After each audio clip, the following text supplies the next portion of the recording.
आकाशवाणी दिल्ली से प्रस्तुत है कार्यक्रम स्वास्थ्य पत्रिका हमारी सेहत। स्वास्थ्य पत्रिका हमारी सेहत का एक और अंक ढेर सारी जानकारी के साथ खासतौर पर हमारे प्यारे बच्चों पर केंद्रित है आज की स्वास्थ्य पत्रिका। स्वीकार करिए शालिनी मित्तल का नमस्कार। श्रोताओं, हार्मोन्स एक तरह के केमिकल्स होते हैं जो ये तय करते हैं कि हमारा शरीर काम कैसे करेगा। बच्चों के शरीर में हार्मोन्स का काम होता है ये तय करना कि उनकी ग्रोथ कैसी होगी। अगर हार्मोन असंतुलित होते हैं तो बच्चों को कई बीमारियां होने का खतरा भी बढ़ जाता है। बच्चों में असंतुलित हार्मोन से होने वाली समस्याओं के बारे में विस्तृत रूप से हमें बताने के लिए हमारे आज के विशेषज्ञ हैं अखिल भारतीय आयुर्विज्ञान संस्थान नई दिल्ली के डिपार्टमेंट ऑफ एंडोक्राइनोलॉजी के प्रोफेसर डॉक्टर राजेश खड़गावत। आपसे बात कर रही हैं शालिनी मित्तल। डॉक्टर साहब, बहुत बहुत स्वागत है आकाशवाणी के स्टूडियो में। तो जैसा मैंने कहा, बच्चों में हार्मोन संबंधी समस्याएं, इस विषय पर आज हम जानकारी चाहेंगे हमारे सुनने वालों के लिए कि आमतौर पर जब बच्चे छोटे होते हैं या यूं माने कि नवजात शिशु होता है तो क्या क्या हार्मोन संबंधी समस्याएं देखने में आती हैं आमतौर पर? हाँ जी, जब बच्चा बिल्कुल नवजात होता है यानी कि पहले महीने में या कुछ महीनों में, तो सबसे कॉमन जो हार्मोन की प्रॉब्लम उस वक्त हो सकती है वो है कि थायराइड की प्रॉब्लम, जो कि जन्मजात मानी जाती है कि बच्चे के शुरू से थायराइड की ग्लैंड विकास नहीं हुआ है। सो इसका सबसे अच्छा समाधान है, हालांकि वेस्टर्न कंट्रीज में सब में जन्म पे ही थायराइड के हार्मोन की जांच हो जाती है कॉर्ड ब्लड से लेके। हमारे यहाँ गवर्नमेंट ऑफ इंडिया ये प्रोग्राम शुरू कर रही है और बहुत अच्छा प्रोग्राम है। इसमें सब बच्चों में जन्म पे थायराइड की जांच होगी, क्योंकि ये पाया गया है कि जन्म पे अगर थायराइड की प्रॉब्लम होती है किसी भी बच्चे को तो उसका दिमाग बहुत जल्दी अफेक्ट हो जाता है, वो मानसिक रूप से विक्षिप्त हो जाता है, यानी जिसे मेंटली रिटार्डेड कहते हैं वो हो जाता है। तो इसके लिए हम थायराइड की जांच कर सकते हैं और बिल्कुल आसान है। ब्लड सैंपल से लेके उसका ट्रीट करके हम बचा सकते हैं कि बच्चे का दिमाग एकदम नॉर्मल रहे। उसके अलावा जो बाकी जन्म पे हार्मोन की प्रॉब्लम है वो बहुत कॉमन नहीं है।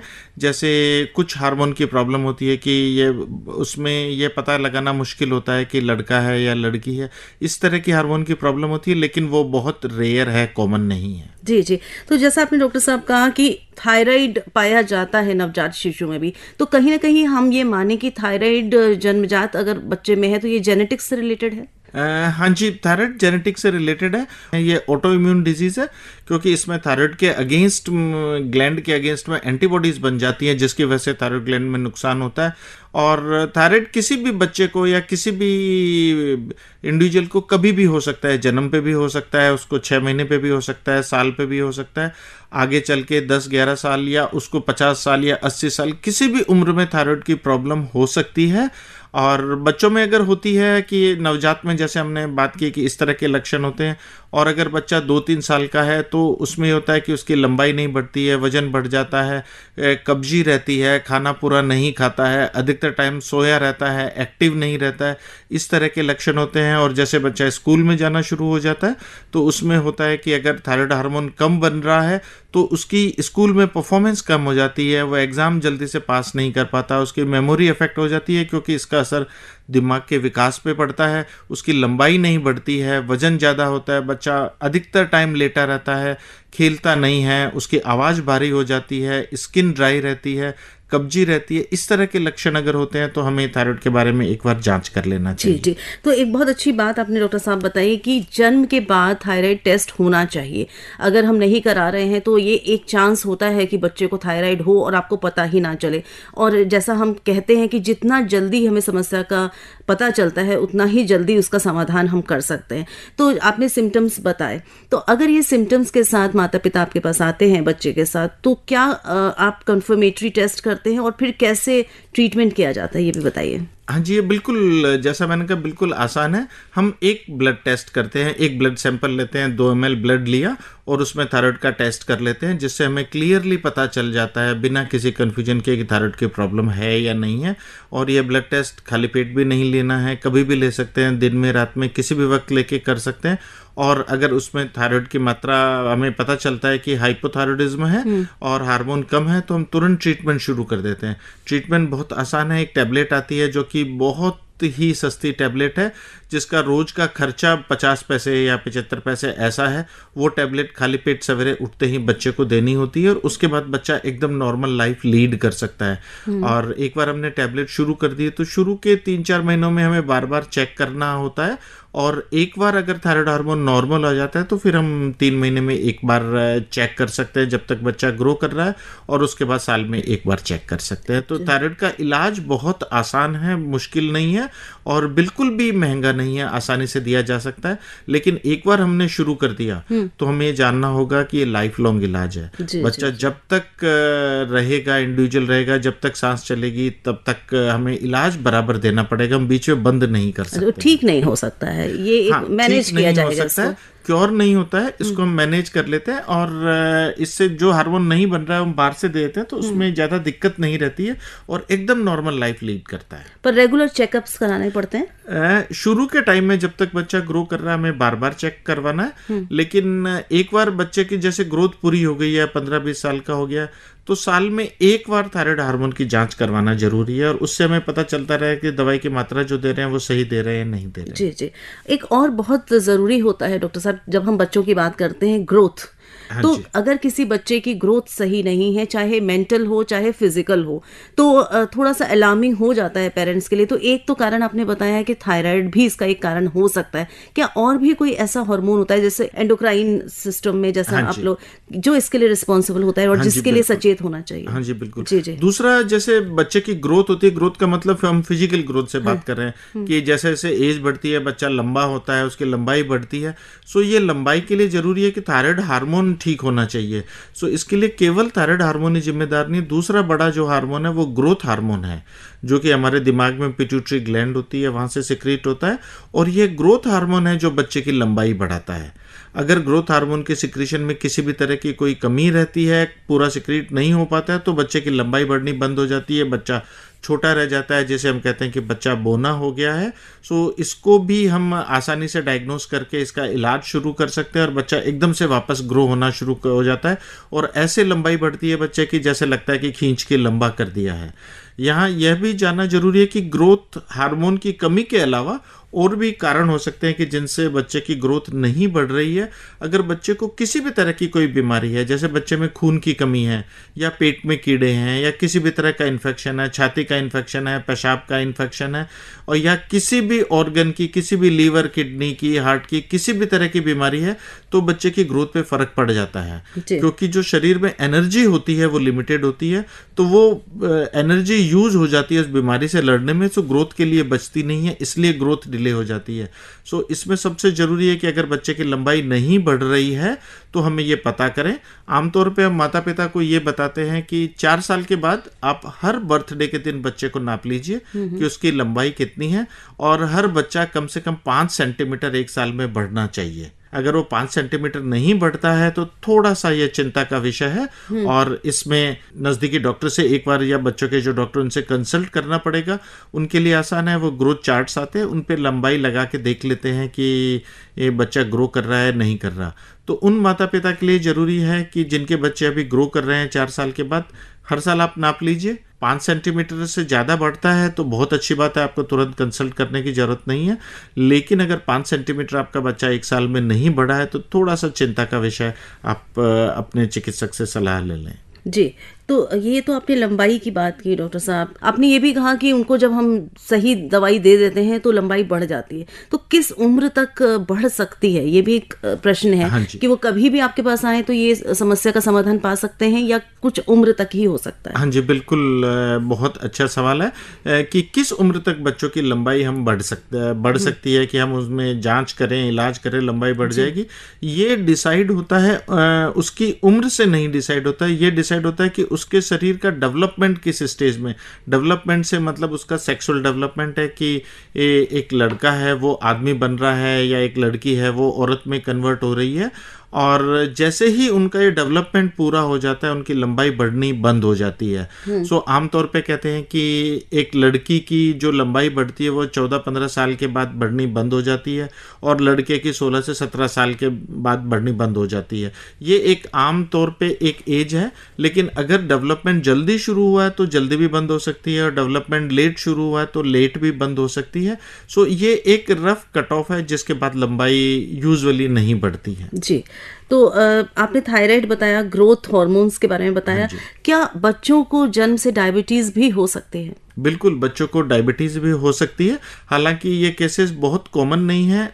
जो हम आम पब्लिक में देखते हैं वो ये कहते हैं कि ये टाइप 2 डायबिटीज है। बच्चों में टाइप 2 डायबिटीज बहुत कम होती है, टाइप 1 डायबिटीज अधिकतर होती है। इसका मतलब है कि ये आपके जन्म से ही इंसुलिन नहीं बन रहा है। तो कुछ केसेस में हमने देखा है कि जन्म पे भी डायबिटीज हो जाती है, जिनको इंसुलिन इंजेक्शन देना होता है 2 महीने, 6 महीने, 8 महीने, 3 साल, कभी भी डायबिटीज हो सकती है। हालांकि टाइप 1 डायबिटीज है, बहुत कॉमन नहीं है, लेकिन हो सकती है। सबसे जरूरी चीज जो मैं बताना चाहूंगा, आजकल हमने ये देखा है कि बच्चों में मोटापा बढ़ रहा है। उस मोटापे बढ़ने की वजह से बच्चों में टाइप 2 डायबिटीज भी होनी शुरू हो गई है। सो ये वो चीज़ है जिसको हम आसानी से बचा सकते हैं। बच्चों की फिजिकल एक्टिविटी बढ़ा सकते हैं, खाने में घी, तेल, फैट हम कम करके उनका अगर मोटापा कम करेंगे तो वो डायबिटीज़ जो बच्चों में टाइप 2 डायबिटीज़ हो भी गई है तो वापस भी ठीक हो सकती है, एकदम नॉर्मल भी शुगर रह सकती है। इसके लिए ज़रूरी है कि हमें उनका लाइफस्टाइल सुधारना पड़ेगा। तो मोटापे से इसका संबंध है। हाँ जी जी, तो और भी कोई ऐसी समस्या है? जैसे हमने 3 समस्याओं पर आज बात की, तो डॉक्टर साहब कोई और ऐसी समस्या हो तो जरूर हमारे श्रोताओं को बताएं उसके बारे में। हाँ जी, दूसरा होता है कि बच्चों की एक निर्धारित एज में उनका सेक्सुअल डेवलपमेंट शुरू होता है। जहाँ लड़का है वो आदमी में कन्वर्ट होना शुरू होता है, लड़की है वो औरत में कन्वर्ट होना शुरू होती है। ये सारे चेंजेस हैं जो हार्मोन से कंट्रोल्ड होते हैं, जिनके लिए अलग अलग हार्मोन्स हैं, वही ये चेंजेस शुरू करते हैं और वही ये कन्वर्जन कंप्लीट करते हैं। सो इन हार्मोन में किसी में भी सिक्रेशन में अगर प्रॉब्लम होती है तो उससे इस तरह की प्रॉब्लम हो सकती है कि किसी में मान लीजिए 12-13 साल हो गई और डेवलपमेंट शुरू ही नहीं हुआ है। कुछ बच्चों में ऐसा होता है कि डेवलपमेंट 9 साल पे शुरू होना है, वो 7 साल पे शुरू हो गया है। अगर लड़की है तो 7 साल पे उसके छाती का विकास शुरू हो गया है, माहवारी शुरू हो गई है, जो कि एबनॉर्मल है और हमें उसका ट्रीटमेंट करना जरूरी है। सो इसको हम प्यूबर्टी बोलते हैं कि प्यूबर्टी अगर एक टाइम से पहले होती है तो भी एबनॉर्मल है और प्यूबर्टी एक टाइम तक नहीं शुरू होती है तो भी एबनॉर्मल है। सो इन दोनों के लिए हमें हार्मोन के टेस्ट करके पता करना होता है और अगर जल्दी शुरू हुई है तो भी हम इलाज करके उसको रोक सकते हैं और अगर लेट तक नहीं शुरू हुई है, 13-14 साल तक नहीं शुरू हुई है, तो भी हम उसकी जांच करके उसका इलाज करते हैं और प्यूबर्टी शुरू हो जाती है। सो प्यूबर्टी रिलेटेड प्रॉब्लम है वो भी काफ़ी कॉमन है इस एज ग्रुप में।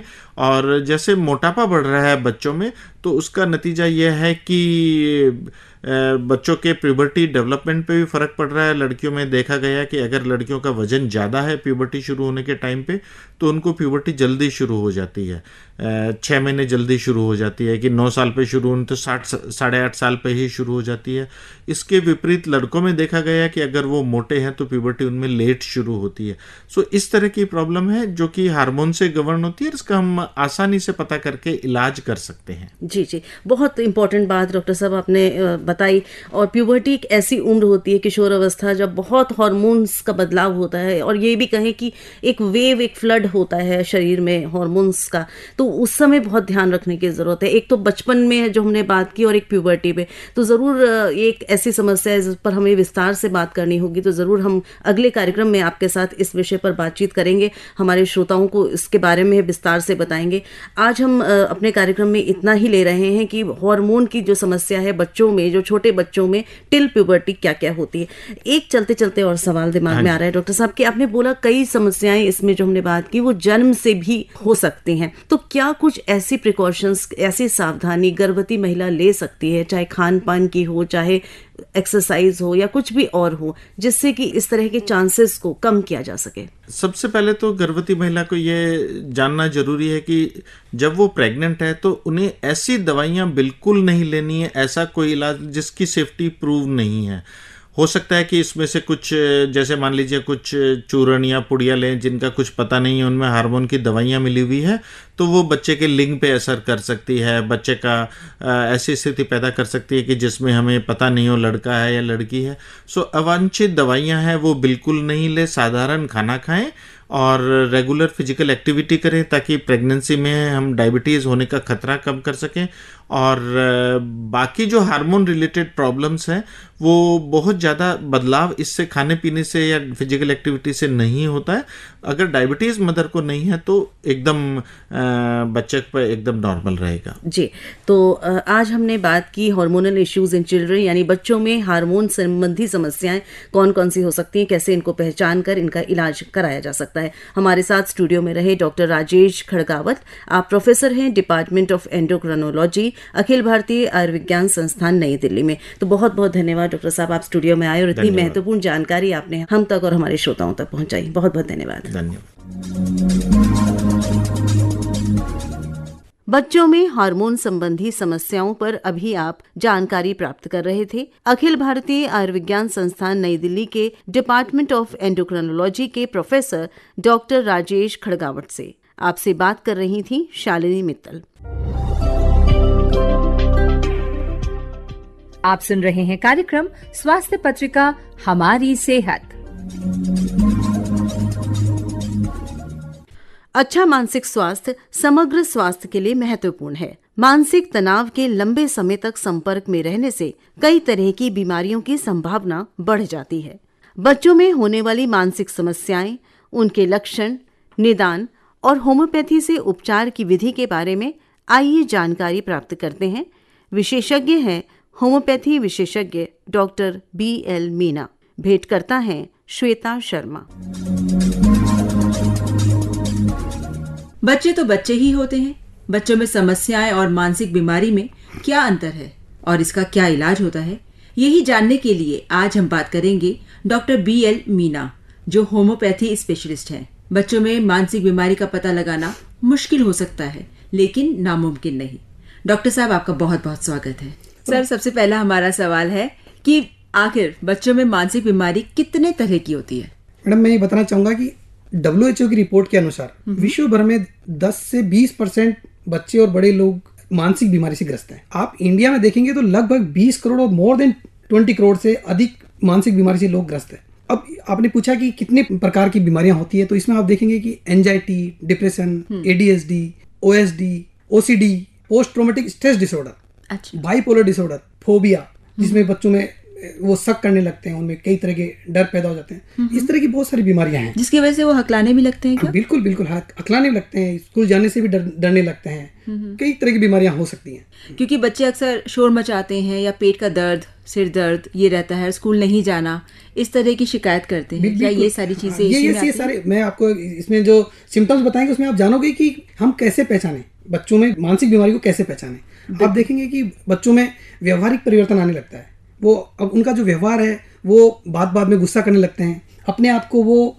अलग दूर कोने में बैठने को मजबूर करते हैं, या अलग जब भी गेस्ट लोग आते हैं तो वो अलग रहते हैं, बच्चों में खेल नहीं रहे होते हैं। तो ये उनका व्यवहारिक परिवर्तन आने लगते हैं। दूसरा, उनका भूख या नींद के पैटर्न में बदलाव आने लगते हैं। आप देखेंगे वो या तो उदास हैं या चिंता हो रही है उनमें, या उनमें एक अलग तरह का डर है, तनाव है, उनके आत्मविश्वास की कमी है। पेरेंट्स के सामने कुछ भी बोलेंगे, पोएम भी बोलेंगे, सब कुछ बताएंगे, लेकिन जैसे ही कोई बाहर का कोई बंदा आ गया तो उसके सामने वो नहीं बोल पा रहे हैं, तो उनके आत्मविश्वास की कमी है। जी, तो सर ये समस्याएं जो होती हैं डॉक्टर साहब, ये बच्चों में मानसिक स्वास्थ्य समस्याएं किस कारण की वजह से होती है? इसमें बहुत सारे कारण हैं। इसमें आप पाएंगे कि आनुवंशिक बीमारी भी है ये। अच्छा। तो हाँ, कुछ हद तक ये ट्रांसफर भी होती है।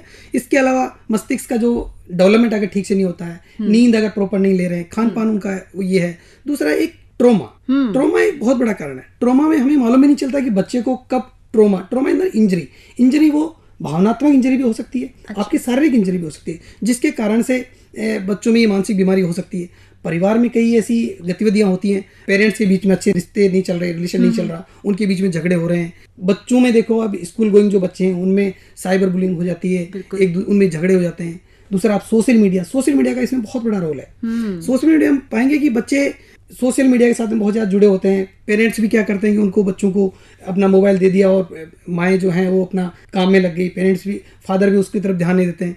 आप देखेंगे कि जो ट्रॉमा कब होता है, हमें मालूम ही नहीं चलेगा कि बच्चे को ट्रॉमा कब हो गया जी। आप जब जो स्क्रीन देख रहा है, स्क्रीन में कौन सी मूवी देख रहा है, कौन सा सीरियल देख रहा है, कौन सी रील देख रहा है, उस रील में ऐसा कौन सा सीन आ गया जिसकी वजह से उस बच्चे को मानसिक ट्रॉमा हो गया। जो मानसिक ट्रॉमा आज हुआ है उसका लॉन्ग टाइम तक उसका अफेक्ट पड़ेगा, तो इसकी वजह से वो धीरे धीरे करके मानसिक रोग का शिकार हो जाएगा। जी, क्या हम ये कोरोना के टाइम पर भी जो बच्चे रहे हैं, छोटे बच्चे रहे हैं जिन्हें बाहर जाने का मौका नहीं मिला उस वक्त, उनमें ये सारे ट्रॉमा के जो लक्षण है वो देखने के लिए ज्यादा मिलते हैं? बिल्कुल नहीं, ऐसा नहीं कि उन्हीं में ज्यादा मिलता है। एक्चुअली वो भी एक तरह का ट्रॉमा था। उस ट्रॉमा से क्या हुआ कि पेरेंट्स भी अफेक्ट आया, पेरेंट्स ने बच्चों को बाहर जाने से रोका, उनको एक टेरर उस घर के अंदर पैदा हो गया कि नहीं कोरोना आ गया है, तो वो ठीक असर बच्चों पे पड़ा। उस बच्चों पे पड़ने की वजह से ये हुआ कि बच्चों का जो डेवलपमेंट है वो रुक गया, बाहर जो सोशलाइजेशन जो होना था वो रुक गया, तो धीरे धीरे बच्चों ने एक अपनी सेल में चले गए। इससे ये मानसिक बीमारी ने बच्चों में और बड़ों में दोनों में ही इसने अपने पैर फंसा। तो होम्योपैथी में इस बीमारी का क्या इलाज है? होम्योपैथी में देखो, किसी भी बीमारी का होम्योपैथी में पर्टिकुलर डिजीज के नाम से हमारे यहाँ कोई इलाज नहीं है, लेकिन लक्षणों के आधार पे होम्योपैथी में दवाइयाँ सेलेक्ट की जाती है। जी। एक होम्योपैथ ओवरऑल पूरी जो पेशेंट जो आया है उसको ओवरऑल स्टडी करता है, ओवरऑल सारे सिम्टम्स लेता है, लेने के बाद में हम किसी फाइनल मेडिसिन का सिलेक्शन होता है, और जब वो फाइनल मेडिसिन का सिलेक्शन होता है वो ओवरऑल आइदर भले उसमें मानसिक बीमारी हो, किसी को फिजिकल डिजीज हो, कोई भी जो भी डिजीज हो, सारी चीजों को वो मेडिसिन कवर करती है। डॉक्टर साहब, यहाँ पर एक बहुत इंपॉर्टेंट सवाल है कि छोटे बच्चे होते हैं, उनमें लक्षण तो इतने आराम से देखने के लिए मिल जाएंगे, लेकिन आपने जैसे बताया है कि आपको पूरा ओवरऑल उसकी स्टडी करनी पड़ती है। तो एक छोटे से बच्चे की आप किस तरह से स्टडी करते हैं ताकि आप उसे एक दवाई दे सके होम्योपैथी की? छोटे बच्चों में हमें एक फाइन ऑब्जर्वर बनना पड़ेगा। वो फाइन ऑब्जर्वर सबसे पहले ऑब्जर्वर पेरेंट्स को बनना पड़ेगा, उसके बाद में हम स्कूल के टीचर्स को बनना पड़ेगा, उसके बाद में हमारे फिजिशियंस का रोल आता है। तो पेरेंट्स को ये चाहिए कि बच्चे का व्यवहार पैटर्न में क्या बदलाव आ रहा है, वो क्या सोशलाइज हो रहा है, क्या बच्चे जो उसके जो घर में और अदर बच्चे उनके साथ खेल रहा है, क्या वो अपने टॉयज को, चीजों को शेयर कर रहा है, क्या वो आप जो कुछ कह रहे हो उस पर अटेंशन दे रहा है, क्या उसका रिएक्शन आ रहा है। अगर ये सब चीजें अगर नहीं हो रही है तो हम सोच सकते हैं कि हाँ बच्चे में कहीं न कहीं कोई प्रॉब्लम है। फिर हमें उसको कॉज रूट तक जाना पड़ेगा कि उसकी वजह क्या है, उसकी वजह क्या पेरेंट्स हैं, क्या उसकी वजह सोशल मीडिया है, क्या उसकी वजह उसके दोस्त लोग हैं, क्या उसके जो भाई बहन हैं, तब जाके हमें उसको जाना पड़ेगा। और ये कहा जाता है कि होम्योपैथी जो दवाइयाँ हैं वो असर करने में टाइम लगाती हैं, तो ये बात कहाँ तक सच है या क्या मिथ है? नहीं, ये बिल्कुल मिथ्य है। होम्योपैथी दवाई कहीं देर से असर नहीं करती है, लेकिन इसका जो सिलेक्शन है वो सिलेक्शन करना थोड़ा मुश्किल है। मुश्किल इसलिए है कि सोचो अगर हम बच्चे को अगर पेशेंट एज ए पेशेंट अगर हमारे पास आया है तो उसका जो उन्होंने ऑब्जर्व किया है पेरेंट्स ने, या तो वो पूरे सिम्टम्स बताएं या डॉक्टर या जो फिजिशियन है वो उसको ठीक से ऑब्जर्व करें। अगर ठीक से ऑब्जर्व कर लेगा, अगर ठीक से डॉक्टर के पास सारे सिम्टम्स आ जाएंगे तो होम्योपैथी की मेडिसिन का सिलेक्शन बिल्कुल सटीक होगा, और सटीक होगा तो आप मेरा विश्वास करिए इतनी फास्ट काम करती है कि आप बिलीव भी नहीं करेंगे क्या हो सकता है। कई ऐसे पेशेंट रहेंगे जो सोचे यार क्या मेरिकल हो गया। अभी मैं रिसेंटली बात करूं तो एक पेशेंट आया था, उसका ये था कि कहीं अफेयर चल रहा था, वो उसका ब्रेकडाउन हुआ, उसका सारा बिजनेस उसने ठप कर लिया और वो एक सेल में चला गया और वो सारी चीजें बंद कर दी उसने। उसकी सिस्टर मेरे पास लेके आई, पूरी हिस्ट्री बताई, हमने सिंगल मेडिसिन दी और आप बिलीव नहीं करेंगे विद इन 10 डेज उसने कहा डॉक्टर साहब मैं मेरे बिजनेस गाड़ियाँ ट्रांसपोर्ट का काम था, क्या मैं उस साथ चले जाऊँ? तो इतना फास्ट। कभी कभी बच्चे दवाइयाँ नहीं लेना चाहते या दवाइयाँ लेने से इनकार कर देते हैं, तो ऐसे में बच्चों को किस तरह से आप दवाइयाँ देते हैं और किस तरह से अगर बच्चे बीच में ही दवाइयाँ छोड़ दें तो उसका क्या नेगेटिव असर होता है? नहीं, होम्योपैथिक की ब्यूटी यही है कि होम्योपैथी में जब बच्चा आ गया और एक बार दवाई लेना शुरू कर दिया तो वो मीठी गोलियों के लिए पेरेंट्स और उसके बच्चे दोनों कहेंगे नहीं मीठी गोली के लिए चलो जी। अच्छा, और अच्छे से अगर हमने अगर उसको सिम्टम्स लिए हैं और अच्छे से अगर दवाई दी है तो नो डाउट बहुत अच्छे रिजल्ट आते हैं। बिल्कुल। क्या इस बीमारी को रोका जा सकता है? इसके रोकथाम के लिए क्या किया जा सकता है? रोकथाम के लिए बहुत सारी चीजें हैं कि हम उसको कैसे रोक सकते हैं, लेकिन सबसे पहले हमें जो सोशल स्टिग्मा जो ट्रॉमा है हमें उसको रोकना पड़ेगा। सबसे पहले हमें रोकने के लिए कि सोशल स्टिग्मा और जो ये जो डर है कि लोगों में एक तरह का डर है कि यार ये मैं बीमारी बताऊं या नहीं बताऊं, ये सबसे बड़ी वजह है। लोग बच्चे को या अपने को खुद को भी ये नहीं साबित करना चाहते कि मैं मानसिक बीमारी का रोगी हूँ, मैं मानसिक बीमारी की दवाइयाँ ले रहा हूँ। यही वजह है कि बीमारी बढ़ती जा रही है। तो हमें इस स्टिग्मा को, इस डर को हमें निकालना पड़ेगा जी। अगर हम निकालने के बाद में दवाई और साइकोथेरेपी अगर दोनों को साथ साथ लिया जाए तो ये बीमारी को हम जड़ से मिटा सकते हैं। जी डॉक्टर साहब, क्योंकि समाज में काफी मतलब नेगेटिव नजरिया है मानसिक बीमारी को लेके, तो इस नजरिए को आपके नजरिए से कैसे हम दूर कर सकते हैं? इस नजरिए को दूर करने के लिए हमें प्राइमरी हेल्थ सेंटर पे इजीली साइकोथेरेपिस्ट मिल जाए, इजीली जो मानसिक रोगी हैं उसको अटेंड करने के लिए डॉक्टर्स मिल जाएं। अगर ऐसा होता है तो हम अर्ली इंटरवेंशन कर पाएंगे, जल्दी पहचान कर पाएंगे कि हाँ ये मानसिक रोगी है। अगर मानसिक रोगी है तो फिर उसको हमको साइकोथेरेपी और मेडिसिन दोनों का अगर कॉम्बिनेशन दिया जाए तो ये बीमारी जड़ से जा सकती है। तो डॉक्टर साहब, आप हमारे जो सुनने वाले हैं उनको ऐसे क्या टिप्स देना चाहेंगे जिसकी वजह से जो बच्चों में मानसिक विकार हो रहे हैं वो दूर हो सके या फिर वो विकार आ ही ना? इसके लिए मैं 2 टेक्निक बताना चाहूंगा। 2 टेक्निक में क्या, एक है ABCD टेक्निक और दूसरी टेक्निक है परमा टेक्निक। आप ABCD टेक्निक में आप जानेंगे कि ABCD आप 4 उनको याद रखिए। A मीन्स है एक्टिविटी। आप देखेंगे कि कोई भी इंसिडेंट हुआ है वो एक्टिविटी में आता है, कि कोई भी इंसिडेंट हो जिसकी वजह से उसको वो विकार स्टार्ट हुआ, ये हुआ activity. B for believe. Believe क्या, कि जैसे ही कोई एक्टिविटी हुई उसका एक बिलीव सिस्टम में उसने नोट किया कि अरे उसने मेरी तरफ ऐसा देख लिया, उसने मेरे को ये कह दिया, उसने मेरे को धक्का मार दिया, तो जैसे उसका बिलीव क्या आएगा कि वो मुझे ऐसा करना चाहता होगा, वो मुझे जानबूझ के मुझे हर्ट करना चाहता होगा जी। ये उसका बिलीव सिस्टम है। ये बिलीव सिस्टम क्या है कि किसी पुराने पूर्वाग्रह होता है कि कोई किसी इंसिडेंट हुआ होगा जिसकी वजह से उसको एक फिक्स बिलीव बनता है उसका। बिलीव आ गया। सी में क्या होता है कि उसका नतीजा क्या निकला, जैसे नतीजा ये निकला कि जिस उसकी वजह से उसके अंदर गुस्सा आएगा, उसको एंगर होगा, उसका खुशी या दुख होगा, ये उसका नतीजा हुआ सी।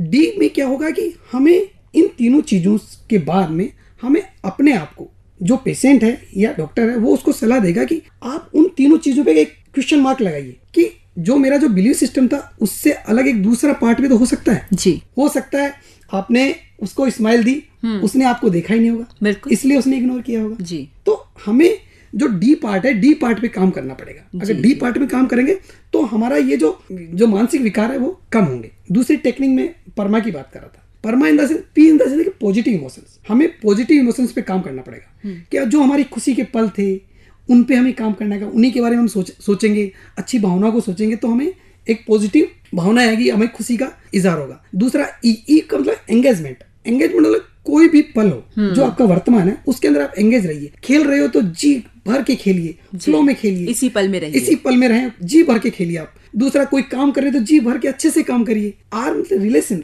न सिर्फ जो भी रिलेशन आपके हैं उन रिलेशन को आप अच्छे से पालिए, उनको जो भी रिलेशन है उसको आप प्रमोट करिए, उसकी प्रशंसा कीजिए, तो उसको वो एक आपका जो रिलेशन अच्छा बना रहेगा। एम मीन्स है मीनिंग। आपकी जो लाइफ है उसको मीनिंगफुल बनाइए, आपको अपने टारगेट्स बड़े बनाइए। जब टारगेट बड़े बनाएंगे तो आपकी लाइफ का एक वो रहेगा, तो अपने कभी भी आत्महत्या जैसा तो विचार आएगा ही नहीं, क्योंकि आप उसके पीछे लगेंगे। तीसरा है achievement. Achievement in the sense कि आपकी जो भी छोटी छोटी खुशियां हो रही है उनको आप सेलिब्रेट करिए। बच्चों का कोई भी अगर उसने एक अच्छा काम किया तो बच्चों को आप उसको सेलिब्रेट करिए। जैसे ही सेलिब्रेट करेंगे तो पता लगेगा कि उसकी खुशी के पल का अंदाजा नहीं रहेगा। तो ये 2 टेक्निक अगर हम दवा के साथ साथ अगर यूज करेंगे तो ये जो मानसिक बीमारियां हैं वो काफी हद तक डाउन हो जाएंगी। बहुत बहुत धन्यवाद डॉक्टर साहब कि आपने इतनी अच्छी अच्छी टेक्निक्स बताई और जो बच्चों में मानसिक विकार हैं उसके बारे में इतने विस्तार से बताया और हमारे स्टूडियो में आए, उसके लिए बहुत बहुत धन्यवाद। थैंक यू, धन्यवाद। बच्चों में मानसिक विकार और होम्योपैथी से इसका उपचार, अभी आप इस विषय पर जानकारी प्राप्त कर रहे थे होम्योपैथी विशेषज्ञ डॉक्टर BL मीना से। आपसे बात कर रही थी श्वेता शर्मा। इसी के साथ हमारी आज की स्वास्थ्य पत्रिका हमारी सेहत यहीं संपन्न होती है। फिर मिलेंगे अगली बार, तब तक के लिए स्वीकार करें हमारा नमस्कार। अभी आप आकाशवाणी दिल्ली से सुन रहे थे कार्यक्रम स्वास्थ्य पत्रिका हमारी सेहत। कार्यक्रम की प्रस्तुतकर्ता थी शालिनी मित्तल।